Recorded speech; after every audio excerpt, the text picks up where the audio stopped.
salam sejahtera untuk kita semua. Yang saya hormati dosen pengampu mata kuliah penologi dan viktimologi. Perkenalkan, nama saya Odelia Balkis, angkatan 2023 dengan NIM 2023 101103 11080 dari kelas A. Pada kesempatan kali ini saya akan membahas salah satu topik penting dalam perkembangan hukum pidana di Indonesia, yaitu mengenai hubungan sistem pemasyarakatan dengan tujuan pemidanaan menurut Kitab Undang-Undang Hukum Pidana Nasional. Topik ini saya rasa sangat relevan seiring dengan lahirnya Kitab Undang-Undang Hukum Pidana Nasional atau Undang-Undang Nomor 1 Tahun 2023 yang membawa perubahan dan paradigma besar dalam pemidanaan. Jika dahulu pemidanaan lebih berorientasi pada pembalasan, maka saat ini hukum pidana Indonesia bergerak ke arah pemidanaan yang lebih humanis, rehabilitatif, dan juga berorientasi kepada reintegrasi sosial. Dalam konteks tersebut, sistem pemasyarakatan tidak lagi dipandang sebagai sekedar tempat untuk menjalani hukuman, melainkan sebagai instrumen utama dalam mewujudkan tujuan pemidanaan itu sendiri. Lahirnya Undang-Undang Nomor 1 Tahun 2023 tentang Kitab Undang-Undang Hukum Pidana merupakan tonggak sejarah pembaruan hukum pidana nasional. Pada tanggal 2 Januari 2026, KUHP nasional telah resmi berlaku di seluruh lapisan wilayah Indonesia. KUHP nasional menghadirkan perubahan serta paradigma penegakan hukum pidana di Indonesia. Jika KUHP lama lebih menitik beratkan pada asas retributif atau pembalasan terhadap pelaku kejahatan, maka KUHP baru mengedepankan asas restoratif dan korektif yang menempatkan pemidanaan sebagai sarana untuk pemulihan keseimbangan sosial, bukan sekedar membalas kejahatan. Hal ini dijelaskan dalam pasal 51 Undang-Undang Nomor 1 Tahun 2023 tentang Kitab Undang-Undang Hukum Pidana yang menegaskan bahwa tujuan pemidanaan bertujuan untuk A. Mencegah dilakukannya tindak pidana, menegakkan norma hukum demi perlindungan dan pengayoman masyarakat. B. Memasyarakatkan terpidana dengan mengandalkan pembinaan dan pembimbingan agar orang yang menjadi lebih baik dan berguna di masyarakat. C. Menyelesaikan konflik yang timbul akibat tindak pidana serta memulihkan keseimbangan, mendatangkan rasa aman, damai dalam masyarakat. Dan D. Menumbuhkan rasa penyesalan, membebaskan rasa bersalah pada terpidana. Dari rumusan pasal 51 tersebut, terlihat bahwa pemidanaan tidak lagi berorientasi semata-mata pada penderitaan fisik atau psikologis, melainkan pada perubahan perilaku dan pemulihan hubungan sosial. Dengan kata lain, pidana bukan hanya alat pembalasan negara terhadap pelaku, tetapi juga sarana edukatif dan korektif. Inilah yang menjadi dasar filosofis mengapa sistem pemasyarakatan memegang peran penting dalam pidana di Indonesia. Dalam hukum pidana, untuk memahami sistem pemasyarakatan, terlebih dahulu kita perlu memahami teori-teori pemasyarakatan. Teori pemasyarakatan merupakan perkembangan dari teori-teori pemidanaan modern yang menolak konsep balas dendam. Teori ini berpandangan bahwa pelaku tindak pidana adalah manusia yang dapat diperbaiki, bukan objek semata-mata. Tokoh penting dalam pengembangan pemikiran ini ada Saharjo, yang memperkenalkan konsep pemasyarakatan sebagai pengganti sistem kepenjaraan. Menurut Saharjo, pidana penjara harus diubah dari sistem penjeraan menjadi sistem pembinaan agar manusia kembali ke masyarakat. Prinsip utama teori pemasyarakatan itu meliputi yang pertama adalah rehabilitasi, yaitu memperbaiki perilaku pelaku. Yang kedua adalah resosialisasi, yaitu mempersiapkan narapidana untuk kembali ke masyarakat. Yang ketiga adalah humanisasi, yaitu perlakuan yang menghormati martabat manusia. Yang keempat adalah individualisasi pidana, yaitu pembinaan disesuaikan dengan kondisi narapidana. Teori pemasyarakatan inilah yang kemudian menjadi landasan filosofis bagi lahirnya sistem pemasyarakatan dan sangat selaras dengan tujuan pemidanaan dalam KUHP nasional.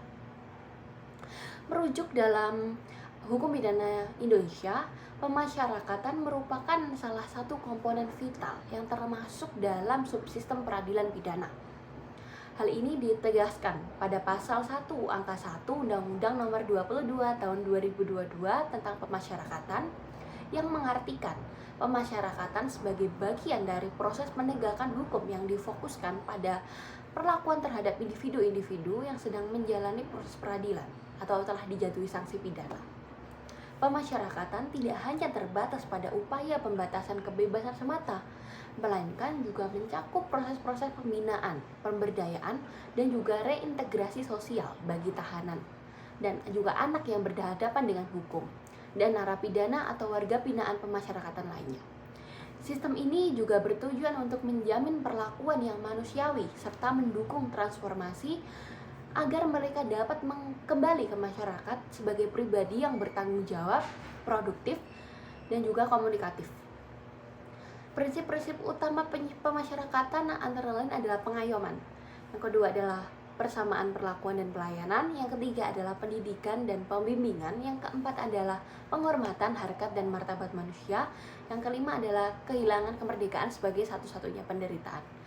Dengan prinsip tersebut, lembaga pemasyarakatan tidak hanya dipahami sebagai tempat balas dendam negara, melainkan sebagai institusi pembinaan sosial dan juga hukum. Lalu masuk kepada hubungan sistem pemasyarakatan dengan tujuan pemidanaan KUHP nasional. Hubungan antara sistem pemasyarakatan dan tujuan pemidanaan dalam KUHP nasional dapat dipahami secara lebih jelas apabila dikaitkan langsung kepada pasal 51 KUHP nasional. Pasal ini menjadi tonggak penting perubahan orientasi pemidanaan di Indonesia karena secara tegas meninggalkan paradigma pembalasan semata dan beralih pada pendekatan yang lebih humanis, korektif, dan juga berorientasi pada masa depan.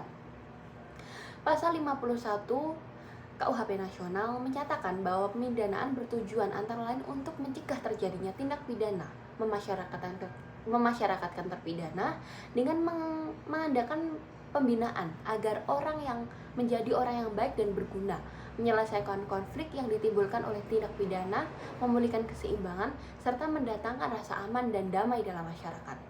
Rumusan tujuan ini menunjukkan bahwa pemidanaan tidak lagi dipahami sebagai proses akhir dari proses penegakan hukum, melainkan sebagai bagian dari proses sosial yang berkelanjutan. Dalam konteks ini, sistem pemasyarakatan menjadi instrumen utama untuk mengoperasionalkan tujuan-tujuan tersebut. Memasyarakatkan terpidana dalam pasal 51 secara eksplisit menempatkan pemasyarakatan sebagai jantung dari pelaksanaan pidana, khususnya pidana penjara. Pemasyarakatan tidak hanya bertugas untuk menjaga atau mengurung terpidana, tetapi bertanggung jawab untuk membina, membimbing, dan juga mempersiapkan terpidana agar mampu kembali hidup secara wajar di tengah-tengah masyarakat. Jika dikaitkan dengan tujuan pencegahan tindak pidana, pasal 51 KUHP nasional mencerminkan pendekatan pencegahan yang tidak hanya bersifat umum, tetapi juga bersifat khusus. Pencegahan khusus ini diwujudkan melalui pembinaan individu terhadap terpidana dalam sistem pemasyarakatan, melalui pendidikan, pelatihan, keterampilan, pembinaan mental, dan juga moral. Pemasyarakatan berupaya untuk mengubah pola pikir dan perilaku pelaku agar tidak mengulangi tindak pidana yang sama. Dengan demikian, pemasyarakatan menjadi perwujudan konkret daripada tujuan pencegahan yang dikehendaki oleh KUHP nasional. Selain itu, tujuan pemidanaan untuk menyelesaikan konflik dan memulihkan keseimbangan sosial juga tercantum dalam pasal 51, memiliki keterkaitan erat dalam sistem pemasyarakatan pemulihan. Pemulihan keseimbangan tidak hanya tercapai apabila terpidana dikeluarkan dari sistem sosial tanpa proses pembinaan yang memadai. Pemasyarakatan justru berfungsi sebagai ruang transisi di mana terpidana dipersiapkan secara bertahap untuk kembali ke masyarakat dengan kesadaran hukum dan tanggung jawab sosial yang lebih baik.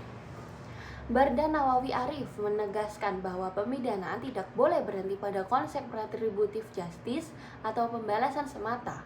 Pemidanaan harus diarahkan pada reintegrative justice, yaitu mengembalikan pelaku ke masyarakat sebagai individu yang taat hukum.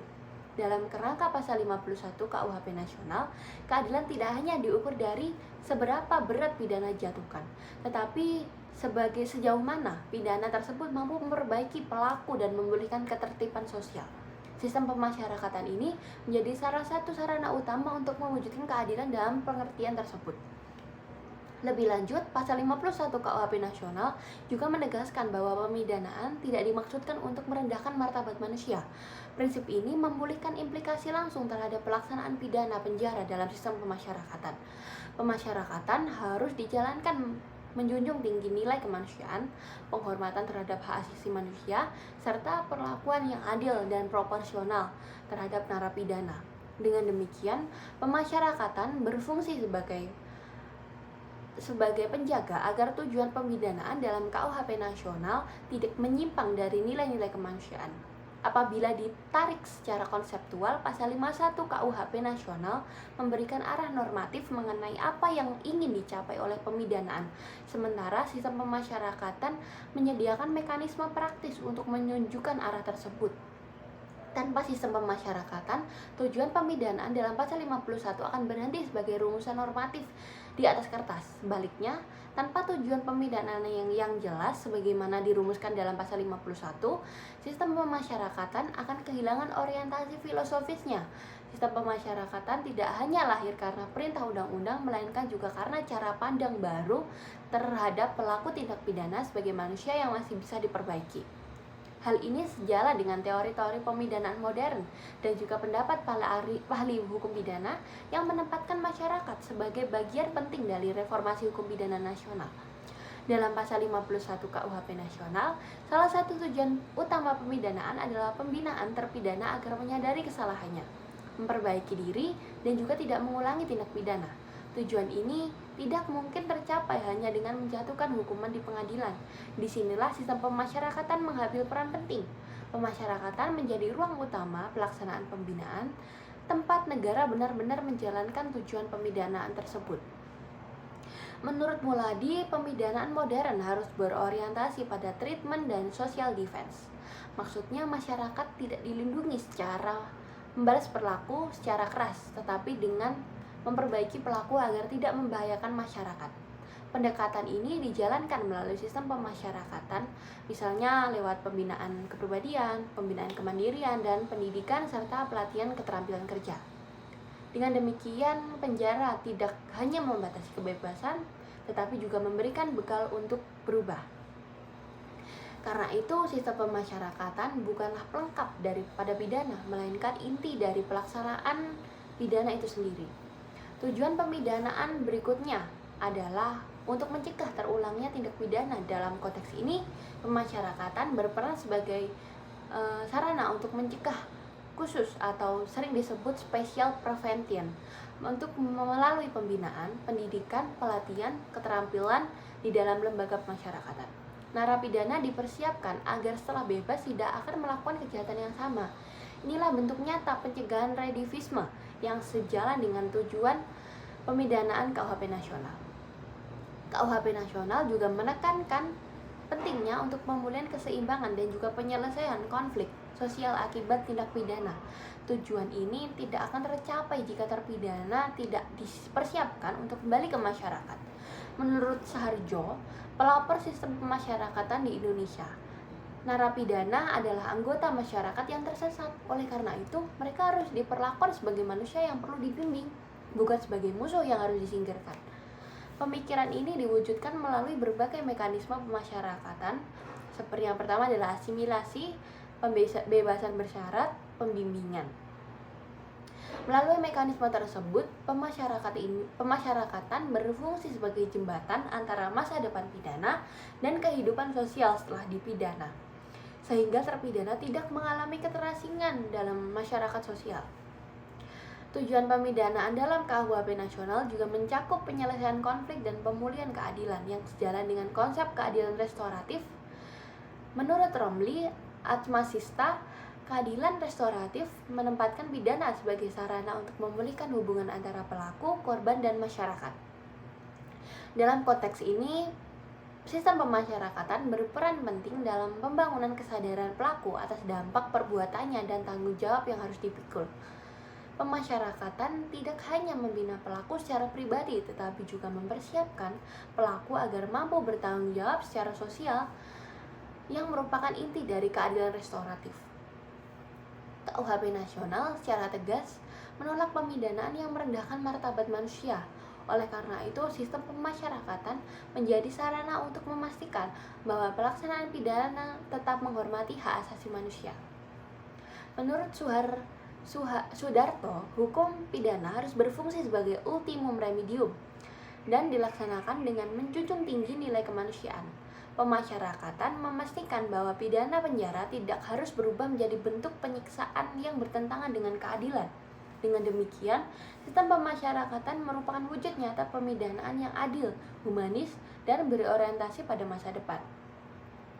Dari seluruh uraian yang sudah saya jelaskan, dapat disimpulkan bahwa KUHP nasional ini memberikan arah dan tujuan pemidanaan serta teori pemasyarakatan yang memberikan dasar filosofisnya dan juga sistem pemasyarakatan yang menjadi sarana pelaksanaannya. Tanpa sistem pemasyarakatan yang efektif, tujuan pemidanaan dalam KUHP nasional akan bersifat formal dan juga simbolik.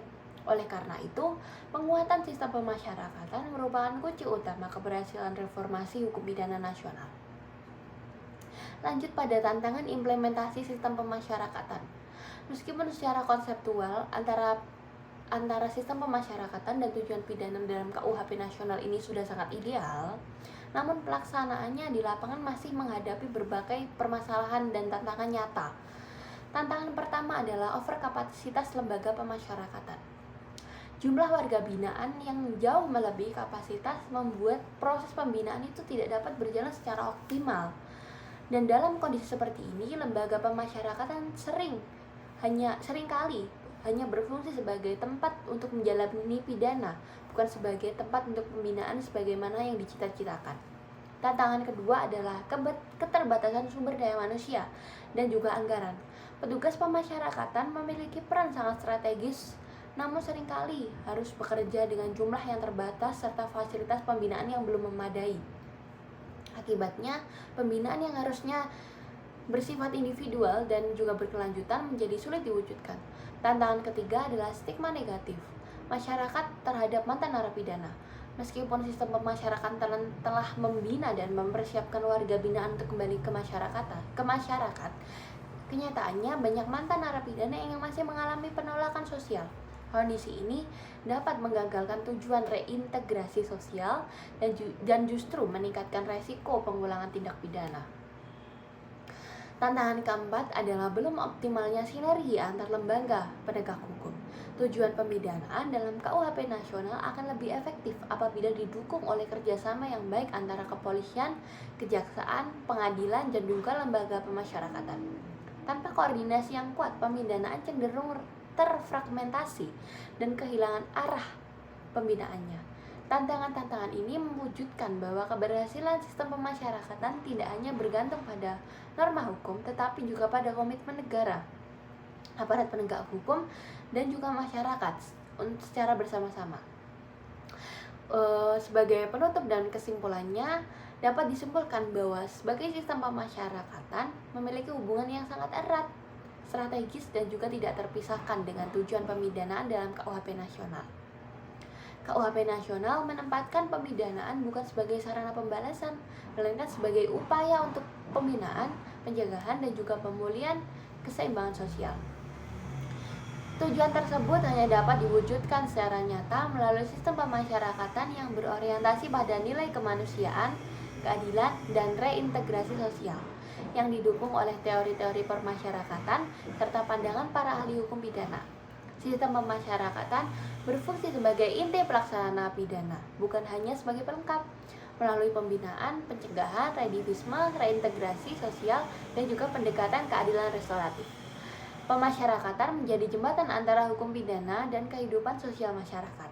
Namun demikian, berbagai tantangan yang terjadi dalam pelaksanaan pemasyarakatan perlu segera diatasi agar tujuan pemidanaan KUHP nasional tidak berhenti pada tataran normatif, tetapi juga benar-benar terwujud secara substantif.